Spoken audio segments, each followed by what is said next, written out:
What's up everybody, it's Jasmine here and my old friend Pucko, the Swedish chocolate drink that is a classic, or so it says on the bottle. Anyway, Swedes aren't really big on their milkshakes or anything like that, so it's hard to get a good chocolate drink. This is the closest thing you get to a good chocolate drink, and it's not that great.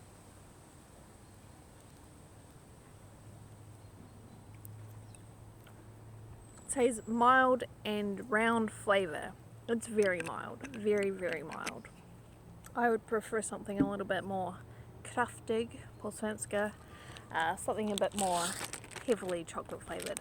But we've also got the limited edition crunchy caramel M&Ms, which I found in I should probably put some disinfectant on my hands because I just came from the bus actually.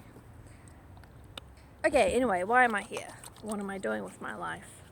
Well, I will tell you that I'm going looking at apartments today, and I've been to two and I'm waiting for the third one, but the third one is an hour and a half and it's just long enough to be a really long wait, but not long enough for me to be able to go home and do stuff and then come back. So here I am right outside the apartment that I'm going to be looking at, and I gotta pass the time, so that's why I'm talking to you guys. I also got some Nerds, watermelon and cherry, which I think is probably the best flavour you can get. I had the cherry before. I suppose I should try the watermelon now. Hopefully the hand disinfectant doesn't ruin the flavour.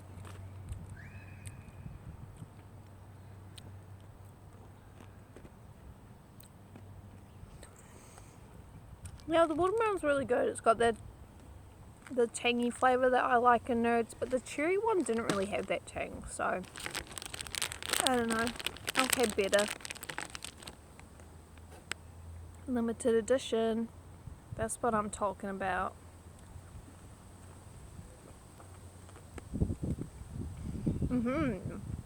Okay. So the center is like literally a chunk of caramel that is very crunchy. So there could be a risk for tooth breakage there. Which, it's good, it tastes good. Okay, so where am I? If you live in Stockholm, then if I tell you this, you'll know where I am. And if you don't live in Stockholm, then you won't have any idea. But I think I'm in Västra Haninge. I was in Handen, and then I was in Haninge, maybe. And then now I think I'm in Västra Haninge. I'm not really sure. I don't really know what's going on. Anyway, so the first apartment I went to was it this one? It was this one. Yeah, it was kind of weird because it's been sold by this realtor who, he wasn't even there. It was some other guy that was there. And also, they had the date for the viewing. At the time was 11:45. And then the day before, I get an email and it's like, oh no, we've changed it. It's now 12:45. Which was kind of a disaster because I also had another showing to go to, which was going to be at 1 o'clock. And the timing was it was terrible. But the bathroom was pretty nice size. Like, not too big so that it's like, oh, it's taking up half the apartment. Not too small either. There was also a washer in there, and then, which kind of sounds good, but it's actually not, because that means that you have to pay for the electricity for the washer, whereas usually if you get an apartment there'll be a tvättstuga that you can use, so then you don't have to pay for the electricity for that. And then the kitchen was pretty nice, I thought, although the cupboards were like weirdly large, like the cupboard doors, like super large, which is not very good, but I mean that's the type of thing that you can change. It was also 30.5 meters squared, which is pretty good. The starting price though was quite high, but I think that this has been on the market for quite a while actually, so that might be, like, I think that it could actually just go for that price, whereas usually they put an apartment up for sale and they put it at a lower price and then the bidding just goes crazy, you know, like it'll start at 1 million kroner and then it'll end at 1.5 million kroner. So there's a chance that I could get this one if I went for it. It was quite dark. Well, not was it wasn't no, it wasn't dark, but the apartment doesn't get direct sunlight, which kind of sucks. It was a good position to the train station, so that's really good. Okay, let's talk about the second one. The second one, dålig stämning. Let's just say that. I went in there and I don't know, maybe I went in with the wrong attitude. I don't know, but like all these places that I go to, they're not super clean. Like there's just been like there's dust and like dead flies on the windowsill, and I'm like, why? But like that's such an easy thing that you can fix. Anyway, the second one that I went to is newly renovated. So the kitchen's all new, and that sounds like a good thing, but I don't actually care about that. So I would prefer not to pay for a newly renovated apartment. The floor was nice, so that's a good thing. But, you know, I'm not in it for the newness of it. I'm looking for a place that has, like, you know that it's solid, right? So sometimes if you get an older place, like, you know that it's solid because it's survived this long. I don't know if that makes sense, but like, because when people go in and they renovate and they use new materials, and sometimes they're really awful. So that's where I should talk about my experience with the last weekend where I went to showings. So I'll finish talking about this one. This one was 25 meters squared, quite small, but not as small as some of the other ones were. And the starting price is 1.195 million, which is a bit high, especially because this one is just on the market, so I think that it'll go like 1.5 million. And that's it. That's all I want to talk about that one, because I wasn't too hot on that. Okay, so last weekend I went to showings and it was a disaster. The first one was awesome. It was a big apartment.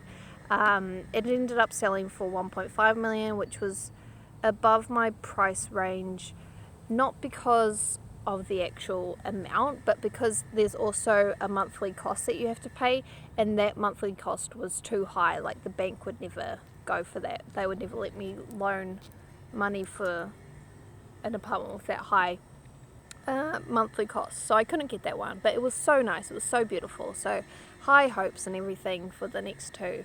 The second one was a bloody disaster. So we get in there, and the first thing I notice is this dripping tap, just drip, drip, drip, drip.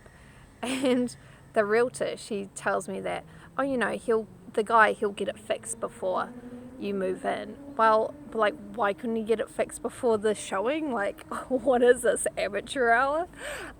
So right away, it was not super great. And then look around the room, there's dead flowers.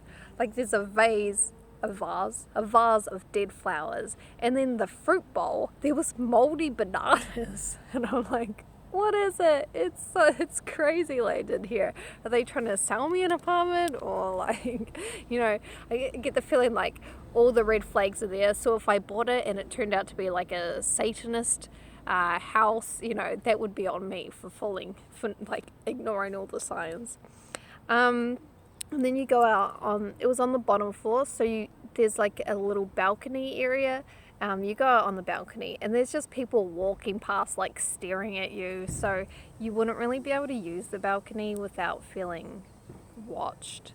And I don't really mind that stuff too much, but this was like people literally a meter away from you staring at you. So it's more than just, oh, they can look in my backyard. It's like, they're right there. I could shake their hand. So yeah, that was a no-go. And then the third apartment, the last apartment for the day, we get there, the realtor was super nice. Like, we were just having a joke around and stuff. Like, he said that the monthly cost included the electricity, so we joked about like using the oven to heat up the apartment and stuff like that. So it was a nice social experience. But the problem is that the apartment is a new build and it's only like 25 meters squared. But because of the regulations in Stockholm, if you have a newly built apartment, the toilet and bathroom have to be wheelchair accessible, which means that they have to be a certain size. So you get a tiny apartment with a massive bathroom, like ridiculously massive. So you're paying so much space for bathroom and then you're like trying to squeeze a bed in there. So that's not great, but you could work with that. Your first apartment, you can't expect everything to be super great space wise.